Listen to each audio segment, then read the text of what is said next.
Ladies and gentlemen, if you are interested in anything even remotely competitive on planet Earth, then you know that most things have a winner and a loser. In some sports, like let's say football, just a regular season game can be ending in a tie, 1-1 or something like that. But in anything important, things are ultimately decided by tiebreakers. Well, chess is no different. That is, except for the video that you're about to watch today. I am shocked this event has not been covered in more publications. It is 1983, and we are in the candidate cycle. The candidates is a series of events where one player emerges as the main candidate to challenge the world champion, okay? That is how it's always worked in chess. Back in 1983, candidates was not a tournament, but a series of knockout matches. And the one that I am going to show you in today's video had the most absurd, illegal ending that we have never seen repeated in history, okay? Here we go. Our protagonists today are Vasily Smyslov and Robert Hübner from Germany. Smyslov was a Russian, or I suppose back then a member of the USSR. He was a world champion for a year or two, and he was in the candidates in 1983 as a 60-year-old man, which was crazy. I mean, nobody played chess at that level in their 60s. They were, sitting somewhere old and retired. So I'm going to take you through their 5 games. The first one began with a Petrov defense, the Russian defense. It was a variation, actually, to this day has been seen. So it's crazy that, like, openings in chess that were being played 50 years ago, no engines, nothing, have survived the test of time. Like, we've even seen this in the recent candidates, right? So it's game 1 of their head-to-head match. Early on, Robert Hübner got a very interesting position from the opening, sacrificing a pawn and getting very aggressive with his pieces here. You see his queen, his bishops, pressuring Black's position on multiple sides. Black is going to struggle here to decide whether to get his king to safety and potentially, get under massive fire here, or do what he does in the game and just sacrifice this pawn. So Smyslov says, all right, I'm not going to castle. My king is going to stay in the center of the board. And from the opening stage, it was Hübner building up a very, very sizable advantage to the extent that he actually went up an exchange. So you notice that white has 2 rooks and black has only 1, but black has an extra bishop and black has 2 extra pawns. If you count the pawns, black has 5 of them. But here's the thing about black's pawns. They're awful. They are all islands. They have no neighbors. Okay, which some of you might like having no neighbors, but in chess, your pawns really need neighbors, okay? They need some help, they need some support along the way, and Hübner began the winning process. Like, you don't just win in chess, like, from a better position.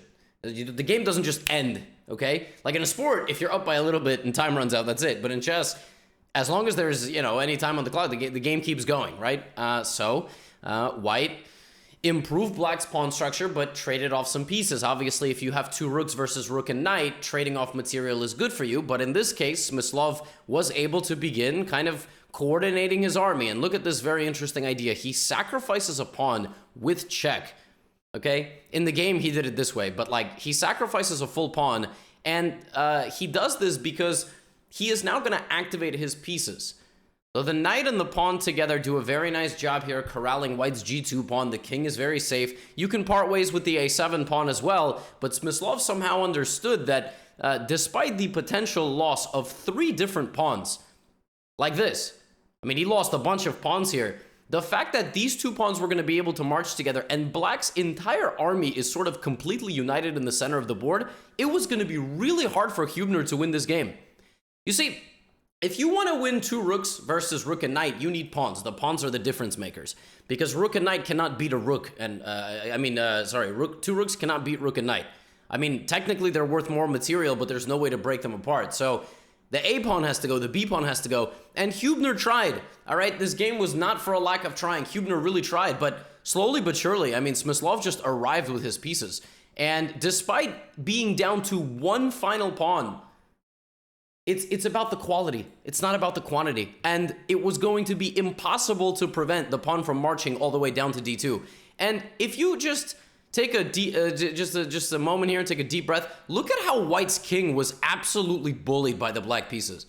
I mean, Smyslov used white's king's sort of stranded nature to force it to the edge of the board. And by the time he cleared it out, he just started pushing his pawn. The pawn went all the way down to d2. and it was too late. It became a queen. Just a red carpet for the pawn, and, well, actually the game ended with Smyslov being up material. However, White's pawn made it all the way down to the end of the board, and the players agreed to a draw here because the pawn was going to be unable to be stopped by the knight, and it was sort of like a mutual kind of fortress here. For example, rook c7, king b3, this would come here, and black would end up having to sacrifice something for the pawn, and that would be a draw. So, okay, Levy, why'd you start with a draw? I don't understand. What's so special about this? Well, hold on a second, okay? So, the match was very, very close. It was an extremely close match. That is until game number 4. Smyslov was an expert in these sort of Englishes, these readies. He loved to play c4. He was kind of like a positional powerhouse. And game 4 was the first breakthrough for either of the players, right? Black took on this approach, which was these 2 pawns in the center of the board. White now gets to play on the light squares, but Smyslov did something in this game that was absolutely fascinating. Yes, he did transfer his knight and try to take on the light squares, but he played a move like f4, which is just so interesting. It's such an aggressive move. It's sort of not in the style of the English whatsoever. You have this light squared bishop trying to pressure, but you throw out like a pawn in front of your king, right? b5. Okay, there it is. But Smyslov takes. And from the opening, I mean, I'm not sure Smyslov's strategy really paid off. Hübner did a very nice job here of neutralizing White's pieces. But every chess game has a middle game as well, right? And in that phase, it's going to be time for one of the players to outplay the other. And knight a5 was a step in the wrong direction. Black should have shoved his knight forward and basically claimed that White no longer has any pawn mobility here, right? But he went this way. And from this point, Smyslov began sort of surgically taking over the position. He began kind of activating his pieces to the king side. All right? Black tried to create queenside counterplay with knight b3, but Smyslov, I mean, he was just slowly building up. And then he played a move that looked impossible. He played this pawn break in the center of the board. And that really changed the game because he sacrificed this pawn. This is what we call a clearance sacrifice in chess. You open up a square for some of your pieces like this. That's where the pawn used to stand. Now look at Smyslov's army. They're all facing over here. Black has to defend himself with g6. But that does not stop White. Bishop takes g6. All right? And if bishop takes g6, then this. You can't take with this, and if you take with this, then rook f8. All right, bulldozer is coming in. Now here, the only move to save black is the move queen c6 check. You force White to make a king move, and then you play bishop g8. The problem with the way that Hübner did it is Hübner gave this check. And as you can see from the eval bar, something is completely wrong here. And this is what's completely wrong. The queen had to stay covering the g6 square. Because the queen is over there, White can just play boom! And there's actually no defenses whatsoever because the next move is knight to g6. And Smyslov delivers a very swift execution of this sacrifice and just hunts the king out into the open, all right? Now Smyslov is completely winning, and, well, despite being 60 years of age and playing someone significantly younger than himself, he gets into an endgame up 2 pawns, but it's much better than that. He's not just up 2 pawns. The black king is in dire straits. Yes, White is creating there's a little bit of counterplay being created. 2 squares away from becoming a queen, but that's never going to happen. Black is going to get the counterplay, but White is going to get mate. Yeah, literally mate, because queen g8, queen c3, and that's checkmate. So queen c8 check on move 48, and Smyslov won the second game. And had Smyslov won a couple of more games and, you know, asserted the dominance of the match, we wouldn't even be, you know, you wouldn't even be watching this video. But trust me, you want to see this, okay? You absolutely want to see this. So game 4 was game 4, right? All good. In game 9, they had drawn all the other games up until this point. In game 9, Hübner said, you know what? I'm going to play the English. Like, this dude beat me with the English. Let me take the... I haven't beaten him yet. We've played 8 games against each other out of 10. We play 10-game match. He's beaten me. Like, you know, all right, I'm going to try to fight back. All right, and from an early standpoint, Smyslov played a very passive setup. Like, nowadays, you know, people play like c6, d5 is very aggressive. They play c6 on the second move. They might even play knight c6 and then f5 like Grand Prix, but I mean, Smyslov didn't even develop his bishop to c5 or b4. He played d6, and then he played it like this. He played a very interesting approach here, but This just allowed white to play h3 and knight d5, and these two moves together give a very, very pleasant position to white. White now has the bishop pair, and black, as much counterplay as he can try to create, his pieces are just sort of awkwardly dancing around, right? But listen, back in the day, theory was different, and Hübner uses this moment, having already castled and black being 2 moves away from getting his king to safety. Hübner uses this moment to attack the center. He tries to open up the board as fast as possible, and he catches Smyslov trying to, castle his king. Here, Smyslov does something I totally don't understand, though. Like, why wouldn't you trade queens here? Evidently, he didn't like something. He decides to move his king, which is basically an admission that he is never going to be able to castle. But listen, he's Smyslov. He was the world champion, and I'm just a bozo making videos about him 40 years later, right? So, queen f3. All right, and Smyslov's like, all right, no, you're not going to take my pawn. Hübner's like, I'm going to attack your pawn. Smyslov is like, I'm going to defend the pawn. Hübner's like, my knight's bad, I'm going to activate it. Smyslov is going to walk his king over to safety. Bishop f1, I'm still going to attack your pawn. Well, I'm going to defend my pawn. Well, I'm going to undermine the defense of your pawn. Chess is a very logical game, right? Look at black's pieces. I mean, we can't really be having a serious conversation about the quality of black's pieces. None of black's pieces can move. But how is Hübner going to win this game? He's really struggled. He's going to play h4. Yep, there's a king over there. Black says h5. Hübner says, all right, no problem. I'm going to take that pawn. Can't take with the pawn, right? You can take this pawn. But now knight takes f6. You got to take. I'm keep going. h5. I'm getting into your king. You got one layer of defense remaining over there. And Smyslov, to his credit, does try to, defend himself aggressively. But d5 is a nice move. And now there's weaknesses on that side as well. Rook f8. Apparently queen g4 here would have been good. Smyslov actually was very, very close to holding this game from as unpleasant of a position that he had. It's actually very impressive. But unfortunately, the pressure ultimately pays off. White wins that pawn. And then the game ends in a very funny way. Black gets his queen trapped. I gave Smyslov a lot of credit for playing the move queen h3 some time ago when he activated his queen to, over here and maybe try to trade it. But the game ends with the poor queen just being stuck. Totally isolated on the edge of the board. Probably low time. I imagine that some of the best players in the world even make mistakes, but I imagine there was just very little time on the clock here. But this was a massive win for Hübner because this was the reason we can even watch this match like 40 years later. What is with my hair? Oh my God. And the reason for that is now the match is tied, right? So in chess, when a match is tied, we play out the games of regulation, and then now what we do is we speed up the games.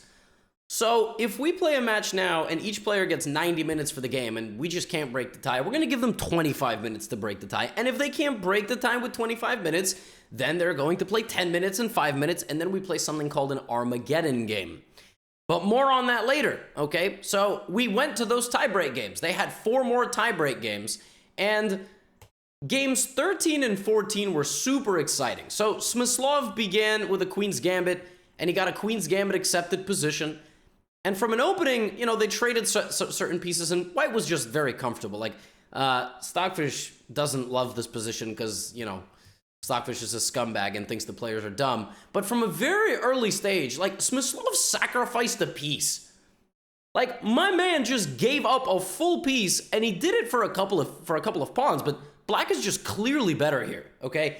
3 does not equal 3 in chess. 3 equals 3 in your, math class, but it is not the same in chess. A full knight is better than 3 pawns, and that is because pieces have something I like to call relative value, okay? Just because a pawn is worth 1 doesn't mean that in the game 1 + 1 + 1 is 3. Like, how are you going to move these pawns, right? Well, let's let Hübner, go to work. He activates his rook, okay? He brings the second rook, and he trades some pieces. But that's his mistake. Okay, so Hübner, in this position, needed to keep some pieces on the board. He needed to delay trading and wait for white and then strike back. He had to get aggressive. But white is arriving with his pawn. Like, the closer this pawn walks off the board, the higher its relative value becomes. Right now, white's pawns are each worth 1 point. But the second that a pawn starts marching up to a5 and a6 and becoming a real threat of promotion, it becomes a 1.5 point pawn. It becomes a 2 point pawn. Suddenly you have to sacrifice material for it, right? So, all right, well, Smyslov gets to this position. Now black has less pieces, and white is still threatening to expand with the pawns. Well, let's see how unpleasant that's going to get for black, all right? Here comes the king. Here comes the pawn. All right, we have ef4, and, okay, now we have this. But now we're in a situation where you just saw in that rook and knight endgame from their game 1 game, these pawns are very strong now. The more pawns that, the more pieces that black had, the easier it was going to be for black to defend against white's advancements. But a knight is a clumsy piece. A knight plays like it's drunk. It can barely stumble anywhere. And watch as white just pushes. He's just going to push his pawns. And even if he doesn't push his pawns all the way, the constant threat of them being there makes it impossible for black to defend the position. So what ends up happening is black wins a few of the pawns, but got to stay too close. And what does he end up doing? He sacrifices. Rook and 2 versus rook and 3 is a very well-known draw. Obviously, depending on the quality of the players. Beginners might lose this with more pawns. And, well, Smyslov's sacrifice ends up paying off because they end up drawing this game. Now you say, I don't understand what's so interesting about this. Why are draws important? Draws are important because what I told you about this match. There was an absolutely insane conclusion to it, and this is basically the introduction to that conclusion, okay? This was their final tiebreak game, okay? Hubner has the white pieces, Smyslov has the black pieces. Why am I showing this to you? Because I have no idea if the players knew what awaited them after this game ended, okay? Now, what I mean by that is, did the players know that this was a must-win game? I have no idea. We're about to find out. A very symmetrical, slow, maneuvering game of the Italian opening ensued, right? Black could have maybe gone for g5 and tried to play aggressively and throw all these pawns forward. No, Smyslov didn't do that, all right? He was a student, he was a Soviet Union, chess player. Nobody's going to push pawns in front of their king like that, all right? Long maneuvering game, some trades, right? White does actually begin to create some sort of attack here. You know, Hubner gets pushed back. Hubner's got to do something. All right, he doesn't trade the queens. There it is, g4. He's playing for a win. Smyslov plays rook d7. Oh, but he plays h3. He's not even... Now Smyslov breaks in the center. And we have a trade. And after that trade, we have another trade. And then Hubner just closes up the position. And suddenly, that bishop is no longer doing anything. Look at black's pawn structure on the king side. It totally repels the bishop. They trade rooks. Oh, they trade rooks again? And on move 38 of this game, they agree to a draw. You say, that's not interesting. What was so interesting about that game? Well, I'm about to tell you what was interesting about that game. The match was tied 7-7. I told you, they played 10 games, right? It was tied. Then they played 4 tiebreak games. It was tied. So if you didn't have any patience and you just clicked on the timestamp in the video description because you didn't want to watch any of the chess, what happened next was, I don't know if it was in any rule book or what. It completely doesn't make sense to me. To determine the winner of the knockout portion of the quarterfinal of this particular match, the players walked, or were supposed to walk, to a nearby casino to spin a roulette. Let that sink in. You have spent decades preparing chess for the highest level of competition, and you literally walk and spin a roulette table. This is Vasily Smyslov. Here is a bunch of people watching. Robert Hubner went back to Germany because he thought this was a circus. Folks, I don't understand. And the craziest part is they spun the roulette once and it landed in the middle and it was still a draw. And then they spun it again and Smyslov advanced. Smyslov went on to play another individual, and that individual was the, I think, #1 player from Hungary. And then he qualified to play against Garry Kasparov, and Garry Kasparov won. And then Garry Kasparov played against Anatoly Karpov for the World Championship match. Okay, as I said, none of this makes sense. When I first saw this, I was like, no way. Just, what?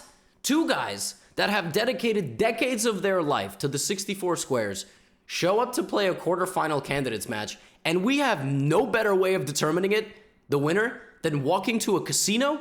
They literally walked over to a casino and spun a rule. There's like one article that I could find about this, and it was written by Robert Byrne, who was an extremely strong chess player for the New York Times in 1983. And he basically was like, yep, that's what happened. Seems unfair. Huh? Can you imagine this today? No, obviously not. Because like I said, right now we have so many tie breaks. Fast time control, faster time control, a blitz time control, and then we have something called Armageddon, where depending on the seeding of the players, an individual gets more time, but the other player with less time gets draw odds. That's how it works. So white gets 5 minutes, black gets 4 minutes. But if the game ends in a draw, black is the winner. But I mean, what? How is that even allowed? Thankfully, that has only happened once in history. I was so dumbfounded when I saw this. I had to share it with all of you. How is that legal? I don't know. I don't know, but that's why I'm turning it into a YouTube video. It's completely ridiculous. Now, credit to Smyslov, by the way. Like I said, you know, he was in his 60s playing the candidates, and he actually qualified to the final. And he obviously ran into a young superstar in the making named Garry Kasparov. But yeah, absolutely shocking. In that article for the New York Times, Robert Byrne recommended that they play tie breaks, but they do it by speeding up the time control. So he was ahead of his time by something like 40 years. But yeah, I just can't believe that they did that. And that's what I wanted to share with you today. Thankfully, we don't have to see that ever again. See you in the next video that I make. Get out of here.